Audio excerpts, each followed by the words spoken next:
Hai semuanya, gimana kabar kalian? Semoga selalu dalam keadaan baik. Jadi welcome back again di The Greystone Channel, dan ini adalah segmen analisa pagi, segmen di mana kita akan mengulas untuk update news dan juga pergerakan dari market, khususnya market dari Bitcoin. Hari ini kita berada di tanggal 26 Oktober 2024, teman-teman. Kita akan mulai seperti biasa pembahasannya dari kalender ekonomi. Jadi beberapa rilis data di perdagangan kemarin ada yang lumayan penting, kayak 5-year tips auction. Ya, ini adalah surat lelang dari Amerika Serikat selama 5 tahun, yang mana returnnya semakin lama semakin diturunkan seiring dengan penurunan suku bunga dari The Fed. Jadi ibaratnya saat ini market US dari sudut pandang obligasi dan juga suku bunga yang ditawarkan oleh perbankan tersebut sudah mulai menurun, yang berarti adalah indikasi bahwa investor-investor akan beralih dari sebelumnya investasi di tempat yang aman, akan mulai mencari aset-aset investasi yang lebih tinggi risiko. Kemudian juga di perdagangan hari kemarin, kita dapat data tentang durables good order dari Amerika Serikat, di mana overall datanya lumayan stabil ya, sama seperti data-data di sebulan kemarin. Jadi overall kalau kita lihat dari kondisi perekonomian saat ini masih sangat-sangat melandai, masih sangat-sangat di bawah, dan belum ada indikasi recover. Gitu. Jadi sementara kondisinya masih stabil, Amerika Serikat masih aman ya dari resesi, masih sangat-sangat stabil, perekonomian juga belum pulih, padahal kemarin sudah sempat The Fed memangkas suku bunganya. Jadi kalau kita lihat dari keseluruhan makroekonomi, sebenarnya saat ini dalam kondisi yang masih dalam posisi bottom, teman-teman. Semoga sih kedepannya bisa recover lebih baik lagi, sehingga akan memberikan impact yang positif terhadap market-market beresiko. Gitu. Jadi ya minggu ini nggak terlalu ada sentimen, tapi minggu depan dan juga 2 minggu lagi kita akan dapat data-data yang sangat-sangat penting. Jadi teman-teman harus tetap pantau market ya. Beberapa data ke depannya, minggu depan dan juga 2 minggu lagi, itu bakalan sangat-sangat mempengaruhi kemana pergerakan dari pasar.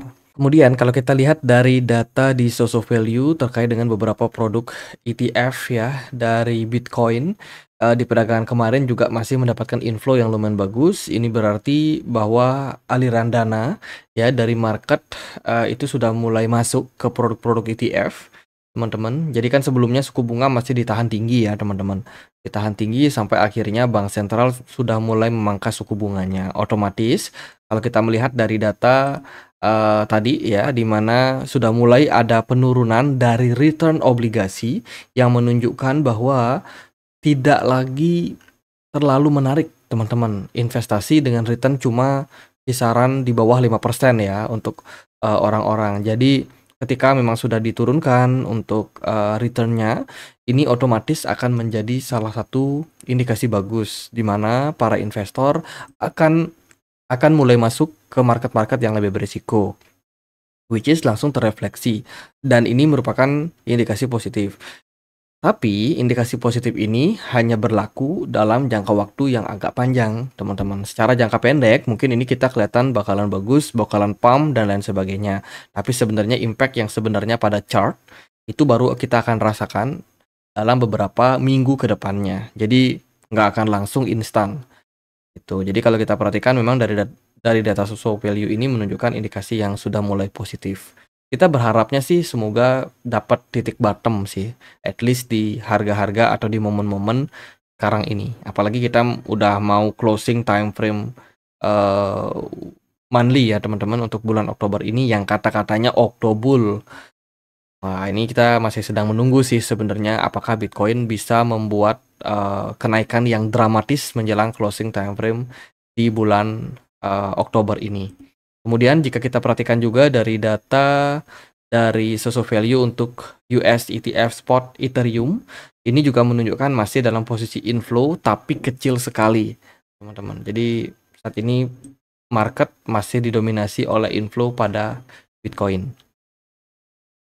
Dari berita yang lain datang dari Tether. Ini ada berita dari CEO Tether ya, yang menyangkal tuduhan investigasi federal.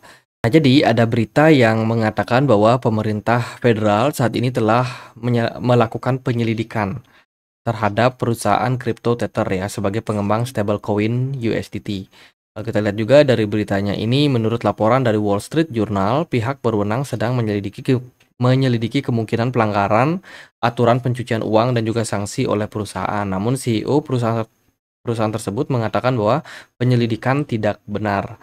Jadi dari berita yang dikabarkan oleh Wall Street Journal ini ditepis ya oleh CEO langsung dari Tether bahwa mereka fine-fine aja, tidak ada investigasi yang dilakukan. Kemudian kemarin juga ada berita terkait dengan pembuatan patung, ya ini patung inisiatif dari Plan B yang merefleksikan katanya ini adalah patung Satoshi Nakamoto. Jadi patung ini dibikin di Lugano, Swiss, teman-teman. Dan ini menjadi trending di Twitter ya, teman-teman. Dan menurut saya ini merupakan sebuah karya yang cukup menarik sih. Kalau kita lihat dari depan, justru seperti transparan ya. Cuma kalau kita lihat dari sudut diagonal, ini kelihatan patungnya memang terbikin dari besi-besi yang pipih gitu. By the way, ini nggak memberikan impact terhadap harga pasar.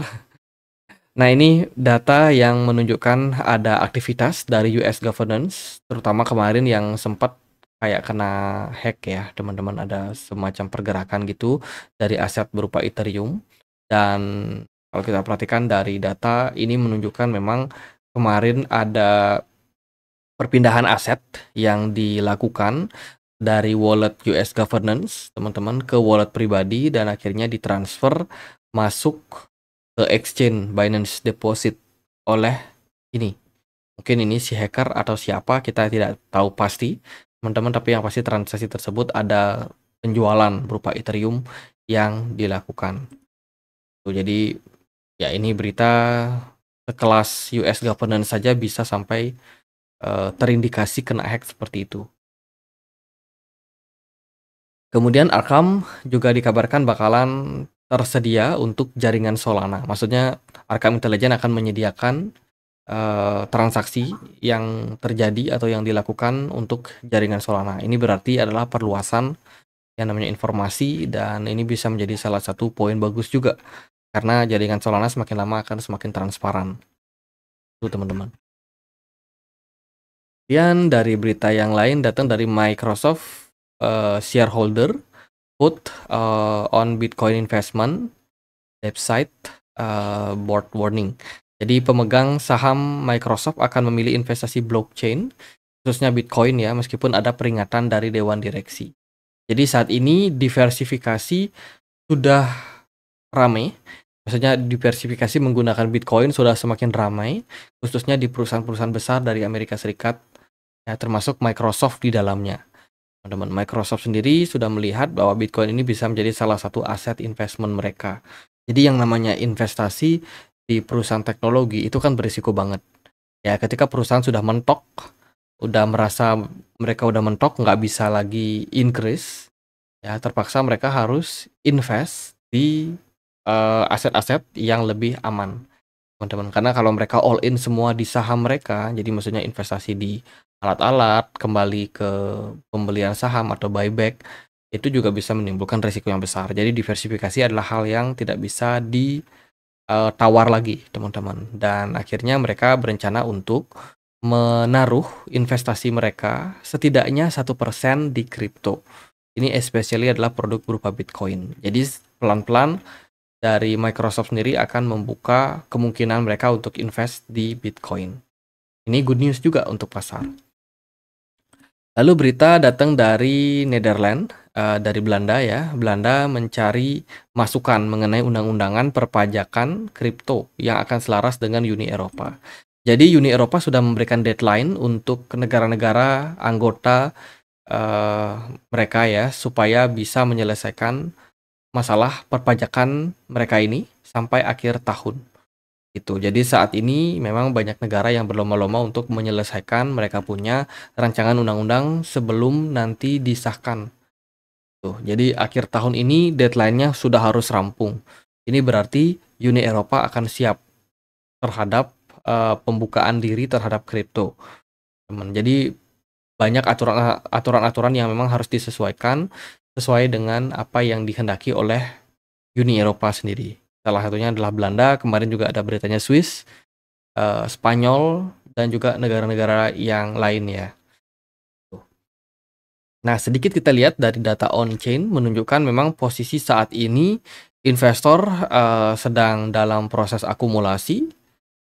Jadi retail and large investor holding semakin lama semakin meningkat asetnya di Bitcoin. Terlihat juga dalam 30 hari terakhir holding Bitcoin dalam posisi melandai.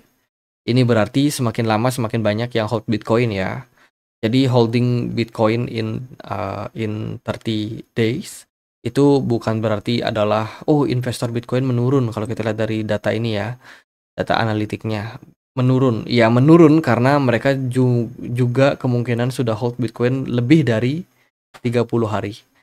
Jadi kemungkinan mereka udah nggak masuk kategori 30 hari, makanya kelihatan datanya menurun. Tapi sebenarnya holder dari market Bitcoin, dari market retail ya, itu semakin lama semakin bagus, semakin meningkat seiring berjalannya waktu. Dan ini merupakan sebuah data yang bagus. Jadi dilihat dari sudut manapun, Bitcoin kelihatannya positif.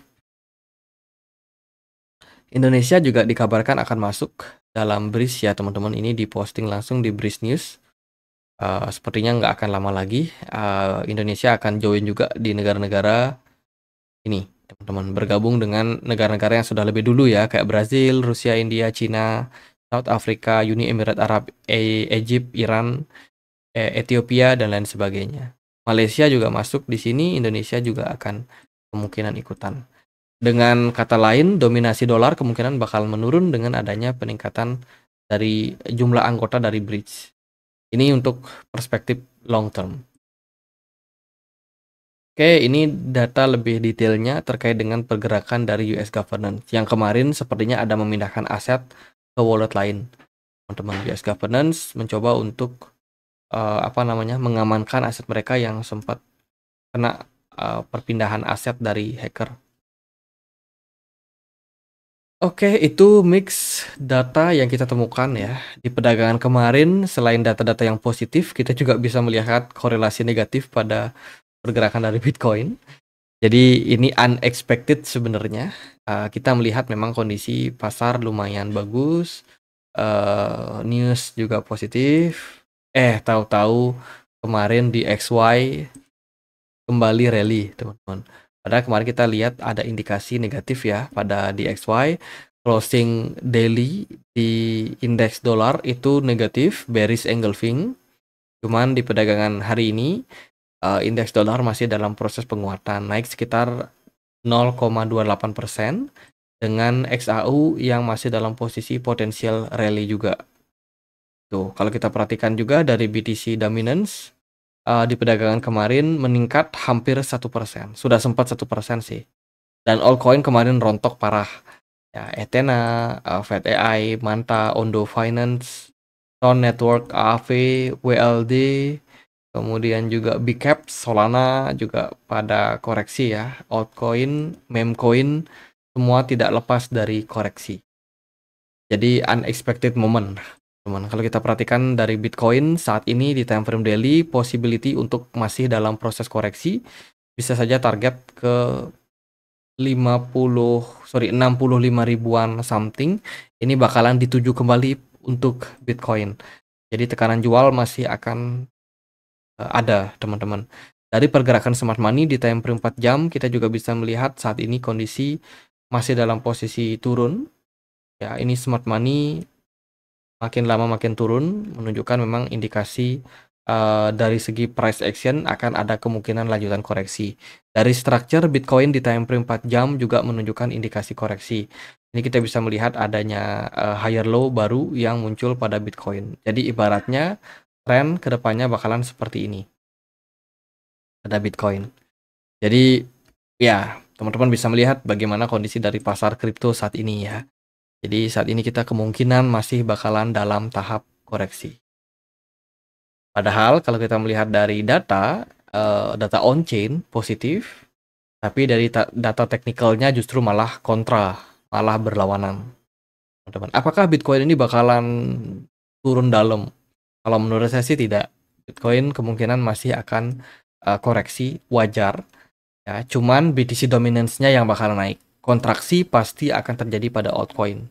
Jadi altcoin masih akan kemungkinan bisa create new bottom, teman-teman. Jadi ya untuk saat ini masih harus sabar ya. Karena kita expect ada pergerakan rally pada Bitcoin di minggu ini, tapi sepertinya sih melihat dari pergerakan dan juga tekanan jual yang terjadi, kayaknya kita harus menunda ambisi tersebut, teman-teman. Masih akan ada possibility untuk market turun ataupun koreksi. Itu jadi next targetnya kemana untuk Bitcoin? Kalau kita perhatikan dari kondisi saat ini, Bitcoin masih stabil bertahan di kisaran 65 ribuan area ya. Jadi menurut saya ada possibility untuk Bitcoin kembali menyentuh level tersebut. Ya, kalau tekanan jual masih cukup kuat, level next support yang solid ada di 63.800. Kita nggak expect Bitcoin ke sana, tapi andai kata kalau tekanan jualnya cukup kuat, maka ya kemungkinan Bitcoin masih bisa mengalami penurunan ke area tersebut. Itu sih dari time frame daily sama 4 jam itu bagus untuk koreksi harga ya. Cuma kalau kita lihat dari time frame weekly, sebenarnya Bitcoin ini masih positif, masih bagus. Dari time frame monthly apalagi, Bitcoin masih sangat-sangat positif, teman-teman. Tinggal ini sih kita perbaiki daily and 4 jam aja ya. Jadi kalau di weekly kita kemarin sempat turun, drop kan sampai ke 62.000, tapi akhirnya Bitcoin pullback, rally ke 68.000. Setelah itu kita possibility koreksi di minggu ini. Ya, dan 1 hari ke depan, 4 jam ke depan ya masih akan ditunggu sih closingnya. Jadi intinya itu secara midterm positif, tapi secara short term ya Bitcoin masih dalam proses koreksi. Oke, itu paling buat update kali ini. Semoga videonya bisa bermanfaat. Bila mana ada pertanyaan lain, ada koin lain buat dibahas, bisa banget tulis di kolom komentar channel YouTube ini. Jadi sekian, akhir kata saya Andre. Makasih.